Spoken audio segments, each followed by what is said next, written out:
Okay, we're live. Testing, testing. Today on Quality Time with Family Ties, we learn Alex P. Keaton invented Airbnb. Paul, hold on one sec, because can you hear me okay? Because I'm getting something that says I'm off air. Oh, I mean, Yeah, I can hear you, and you're showing up. Like your okay. picture, the video's fine, and the sound is fine. Okay, all right. Yeah. Oh, there we go. Now I got the live recording. Okay. Maybe Okay. it just take a second. Okay, so we got that in 3, 2, 1. Hey, everybody. Welcome to Quality Time with Family Ties. I am one of your hosts, Scott Jones. Joining me, as always, Mr. Paul Packler. Paul, how's it going? Karate chop. I don't know. That's it. I'm good. Was that... Is that like a catchphrase you're trying to make happen? Yeah, it's my new catchphrase. I'm trying to take it back to the '60s, except a very, very small subset of the '60s where people loved to karate chop other people. Not a lot of people know about it, but it was there. It's a very, yeah, Yeah. There yeah. was one block on Haight-Ashbury that That was all people about that loved to karate chop. the Karate Chop District. Yeah! And Corey, how are you doing? Karate chop! Oh, it's catching on. There we go. Wait a second, Corey, did you live off the Haight-Ashbury in the Karate Chop District? I didn't, but I've visited the Karate Chop District many times. There you go. Grateful Dead have a lot of songs about the Karate Chop District, you know.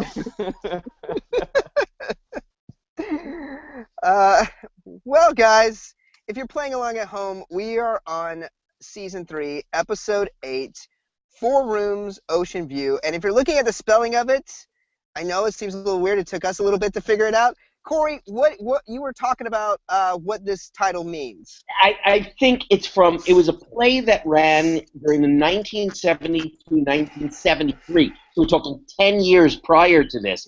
But it's like it's real estate shorthand. There was a play called 6 Rooms, Riverview that was a 2-person play on Broadway by, I believe the playwright's name was Bob Randall. And it starred Jerry Orbach and Jane Alexander. And this is just, I think, just real estate shorthand. 4 rooms, ocean view, because Alex is selling real estate in the house. Right. Yeah. Now, so with real estate stuff, so it's like when there used to be newspapers, it would be like, it's like LOL or other, shortened jargon type stuff. Right, exactly. And the ads for real estate, for houses or apartments, would always have a shorthand to it. Right. And we start off in the living room, and I'm going to just put it out there first. The logic in this episode is so incredibly crazy, but so much fun at the same time. So Stephen is going to meet Elise at Elise's mom's. Now, Elise has been on bed rest, right? Right. And she's So we've been traveled. told. I don't get this, but yeah, she's traveled to her mom's. Do we even get a reason why? No. No, there's no reason. None. But we're going along with it. Yeah, they start the episode being like, Dad, we need you out of the house in order to get the plot going. And he's like, all right, see you on Sunday. Uh-huh. The writers have decided this is just going to be about the kids, so you need to go. Right. So, when I write something down as a note and they never address it again, I only wrote it down because I feel as though that's the direction of it. They mention Monica Dillon so many times in the first scene that I'm positive the episode is about somebody and Monica Dillon, and yet we never meet her and it's never mentioned again. Nope. So something's wrong. For me to write Monica Dillon down, they must have said it 8 times. Yeah, they really harp on, once Stephen leaves, Alex wants to get Mallory and Jennifer out because Monica Dillon is coming over, all right? So Mallory is not supposed to be driving the car. He suspends that punishment. Jennifer isn't supposed to go over to Chrissy's. He suspends that punishment. Mallory, take Jennifer to Chrissy's because Monica Dillon is coming over. Right. Skippy comes over and immediately knows that Monica Dillon is coming over. So you're right, Corey. They're really harping on Monica Dillon coming over. 2 things I want to interject. One, Mallory is dressed like Dorothy from the Golden Girls. Yes, She's she is. wearing Yeah, she is. the weirdest, like, South Beach pastel running suit thing. Yep. I wrote down, what the hell is she wearing? Yes. Yeah, She's wearing an old she looks lady's 65. Yeah. And then when Skippy comes in, he knocks on the door and then immediately opens the door and says, "Oh, hi, Alex." And I just watched The Room recently again, and it was just funny that Skippy says, "Oh, hi." Oh, he hi, enters- Danny. Yeah, he's surprised that someone's there. Oh, Mhm. hey, doggy. Yeah. Yeah. And so, Oh, we did lose Scott. Oh no, Corey, We you just- there? hold. I'm back. Okay. I'm coming. Okay, picking back up for editing. So Skippy comes over. Monica Dillon. Alex wants him to leave because Monica Dillon is coming over, and then Skippy wants to invite Mallory to a chess tournament. He's running out to go catch Mallory to invite her, and we hear the tires screech and the car crash. Wow. That was shocking. Mm-hmm. Yeah, they didn't hire the same guy who did all the sound effects for Star Wars to do that car crash sound, like the wheels screeching. Right. I think they spent $5 in order to get that sound effect. I think they got the guy from Prairie Home Companion who does all the voice sound effects to do that for them. Yeah. Michael Winslow again. Yeah.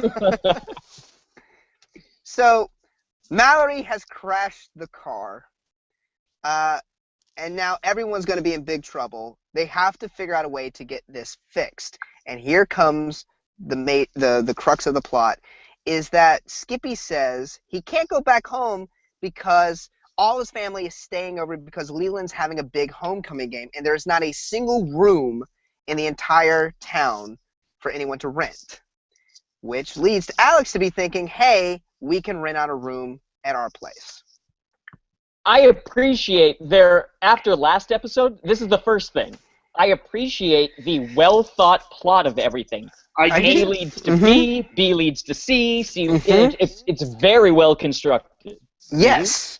I appreciate the fact they are taking their plot idea and trying to continually heighten it, which they do very, very well. Yes. It's crazy how they do it, but I definitely had fun watching it.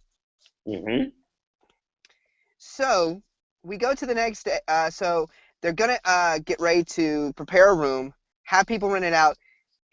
Another crazy jump in logic is they have posted an ad in the newspaper almost instantly. Yes, overnight.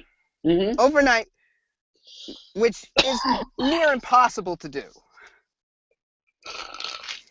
You can't just the next day have that posted when you had to, back in the day when you had to post something in the class. It would take at least a week. Really? Mhm. Is that how long? It would take a while.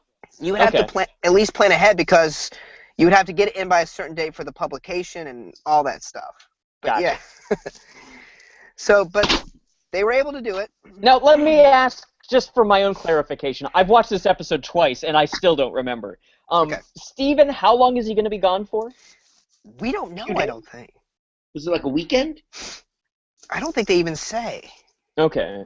Because that's the other thing I was going to say is the car has been destroyed or whatever, and so that's going to take time to fix no matter how quickly they make money. Absolutely. Yeah.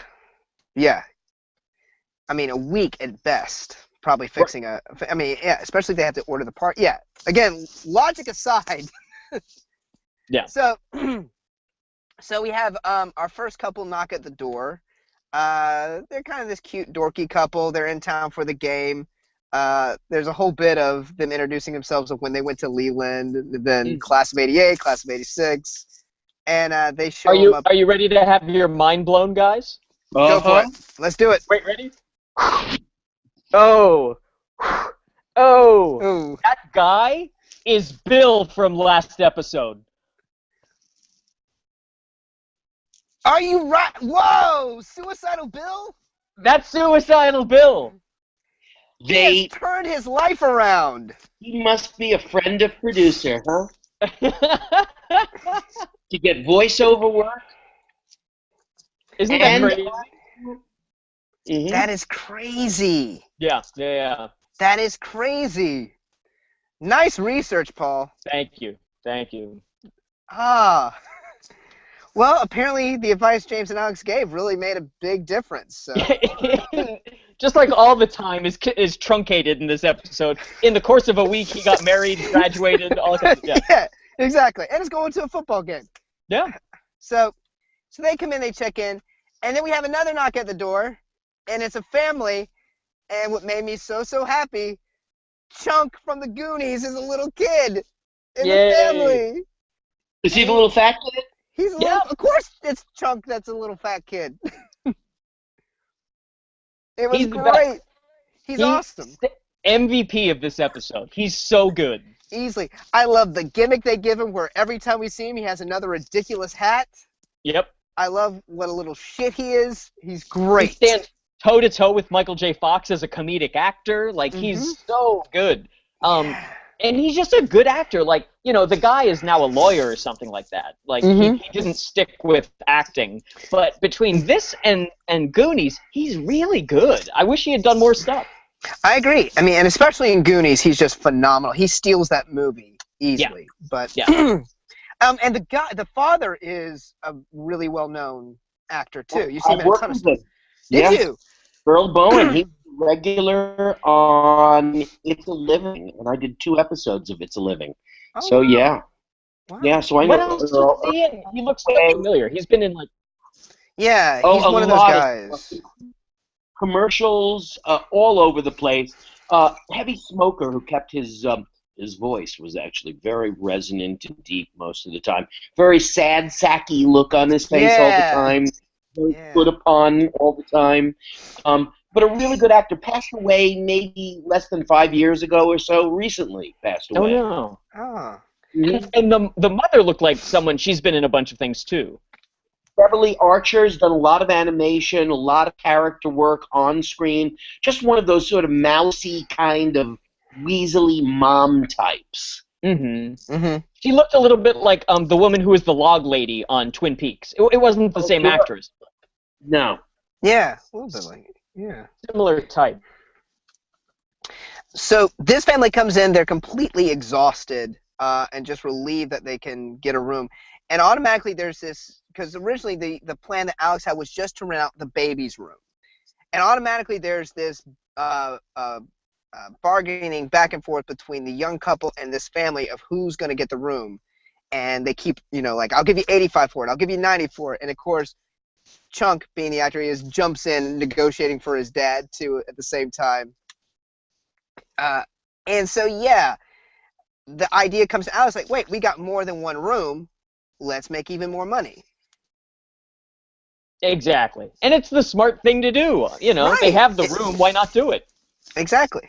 Yeah, and Jennifer and Mallory are, like, really down on this idea, but this actually, if you were in this situation, not a bad train of logic to try to make money to pay for, ruining the car. Exactly. So we cut to the next day, and Alex, and again, the logic train just takes huge jumps. Alex has turned the house into Keaton Manor, a regular B&B with a front desk complete with postcards. Yeah, it's turning into Faulty Towers at this point. Yeah. That's exactly what I wrote down. It's Faulty Towers. And then, so it's like the night, and they're getting ready to go to bed. Alex is cleaning up the books and all the stuff that he's keeping. Yeah. And then everyone has, what do you call, sleeping bags on the floor. And then Alex goes over to the couch, and he says, whose sleeping bag is this? And Jennifer's like, that's mine. And he's like, oh, that looks comfy. And then he takes it and throws it on the floor. It was genuinely funny. It was funny. Yeah. Because it happened to Jennifer. Yeah. And they're all they're all sleeping on the floor. They're having a slumber party because all of their rooms are now sold out to different people. Right. And everything so far has been going fairly smoothly. No problems. Right. And, Chunk comes downstairs with a reindeer hat on. and Yes. he's yelling at Alex that he wants French toast. And then there's a series of fat jokes that we would never allow in 2016. No. God, No. no. You'd be fat, you'd be body shaming some kid, and you can't do that anymore. Right, Yeah. right. The And mom is like, you've had enough to eat. He's like, I still got some room. And then he kicks Skippy like in his ribs to break them. yeah, He like swift kicks Skippy He down fucking for no hit reason. Skippy so hard, and it was like, poor Skippy. He just Skippy for no reason. it's amazing. It's like they stole that for Goodfellas in a couple of years. That kick, they're just It is that kind of kick. It was so mean. It was like, oh my god. First, I understand we made fat jokes about you, Chunk, but you don't need to kick Skippy so hard. I know. Oh, I Skippy had loved it. nothing to do with it, but it was so great. Yeah, because he's arguing with Alex about the French toast. His mom comes in and makes him come back upstairs, and then he turns, looks at Skippy, and goes, "Well, there better be French toast in the morning." Kick, and then leave. Oh, it's so good. It is good. And then there is another knock at the door, and some very young, rich kids are needing a room. And there's no more rooms left to rent, but Alex, being Alex, wants to figure out a way. So he invites them in because they say, we're rich and we're desperate. That's his favorite combination. And suddenly you have... Exactly. And suddenly you have what looks like 15 to 20 kids coming in to Keaton Manor. Yeah. Yep.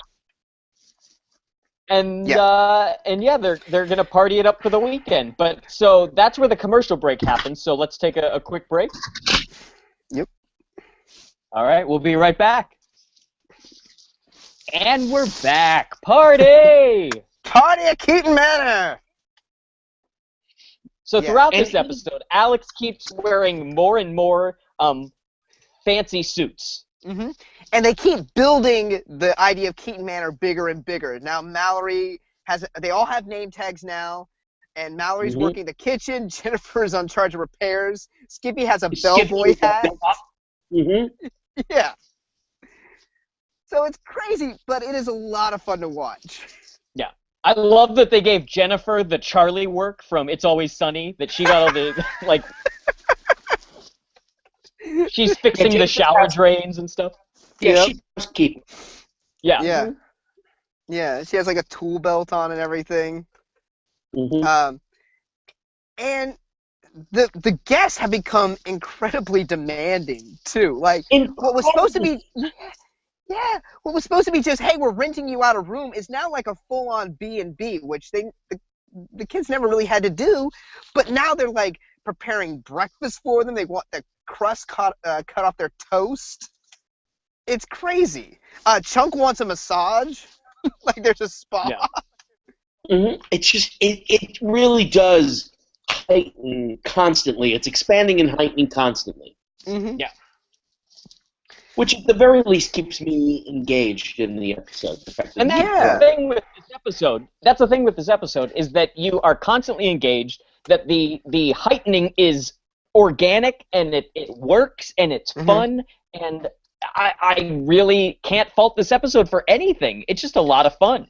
It is. It is. Like it's so fun. Like I said, we're willing to look over the logic of everything because it seems like the writers are having fun building this.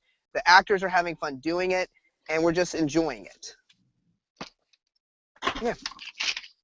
So the bus comes to take everybody to the big game. They're finally able to relax a little bit.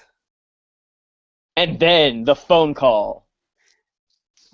Dad's coming home. Yep. I still have no idea how much time has passed, but Dad's coming home. So they're scrambling to get everything together. They got to get rid of all of the remnants of all of the people who've stayed there. Yep. Right. And the guests come back. They won the big game. They're wanting just to hang out and celebrate. And they've brought cheerleaders back. It's insane. No, not just a cheerleader, Paul. They brought back a freaking kangaroo. I wrote, there's kegs, there's cheerleaders, kegs, African Americans, and kangaroos. That's That's the casting call. We need kegs of beer, we need cheerleaders, we need blacks, and we need kangaroos. Yeah. It's just this show. They really have some problems with race on this show. Yeah. Well, they got to shove black people in whenever they can, and they just haven't quite figured out how to do it organically yet. Exactly. That's true. It's exactly. True. Exactly. The kangaroo is the opposing team from the homecoming games mascot. They stole the mascot, yeah. Yeah. And the other funny thing is that all these people have come in from a football game, and not one of them seems drunk. They're all, like, sober as a judge. Oh, yeah. Oh, yeah. It also was kind of fun to watch Michael J. Fox struggle with that kangaroo, because you really did feel like at any point he thought the kangaroo was going to punch him right in the face. Absolutely. They were very nervous with that kangaroo. Yeah. And so, of course, right at this moment when things are at their craziest, Steven comes home. I have to go out and yell at my dog. Oh. Hey! Oh my God, guys, this is terrifying. Corey's dog. Corey's dog is. Oh no. This is like a 3-act play. First he's yelling, and now he's talking. He's like, baby, I'm sorry. I'm sorry, babe. I didn't mean to yell. The neighbor dog comes out, and he likes to bark at the neighbor dog, and it drives me crazy. Hey, don't go back there! There you go.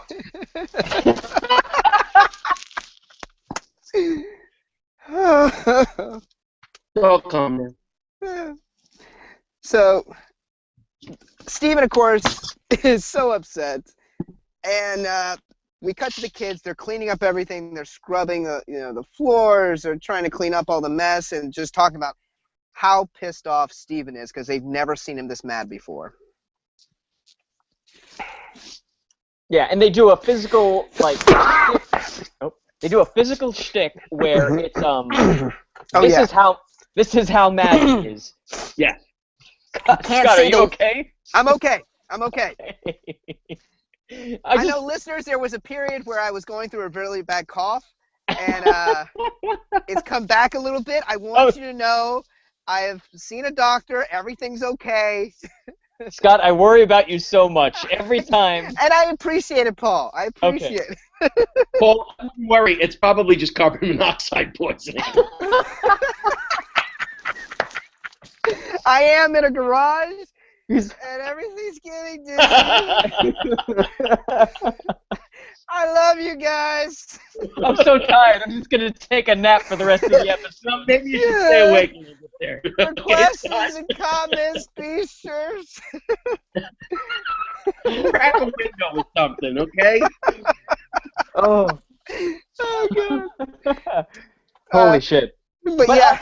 So they establish some physical bit where, like, Steven's so angry he does like the Third Rock from the Sun thing of the face and the salute and these. I don't know. And it's funny. I liked what he did the first time, and then I didn't like when Jennifer did the imitation of him the second time. Yeah. So I said to myself, I'll forgive them if comedy comes in threes and they find another way to bring it back, and they did. So ultimately, I understand why Jennifer did it. Totally. And Michael Gross is so funny in this scene. Like, his timing is so good of how angry he is. His timing is excellent, as always. He does a very good job. Mm-hmm. Yeah. Is your plan to hate us for the rest of our lives, Dad? That was my plan. Yes. It's so good. Mm-hmm. I also like that Alex is like, Dad, this is all my fault. I got greedy and blah, blah, blah. And he's like, I have a problem. I'm a money-holic. And I was like, ha-ha. Once again, the Donnelly curse of addiction, where Mom is addicted to gambling, Ned is addicted to alcohol, and Alex is addicted to money. Yep. Yeah. Yeah, and this scene, there's nothing serious or heavy. it just ends on a really, really funny note of even they don't even have Steven like say he forgives them. He's just like, I can't deal with this right now, and walks up to the kitchen, and Alex is like, he's coming around. And that's how it ends. Yeah. It's such a nice, fun ending. Mm-hmm. Yeah. Yeah. Like I said, compared to last week's episode, this one was just fun. It was nice to have an episode that was just fun and enjoyable to watch and not really get wrapped up in the logic of it all, but you could just see everybody having fun doing this episode. Definitely. What do you think, Corey?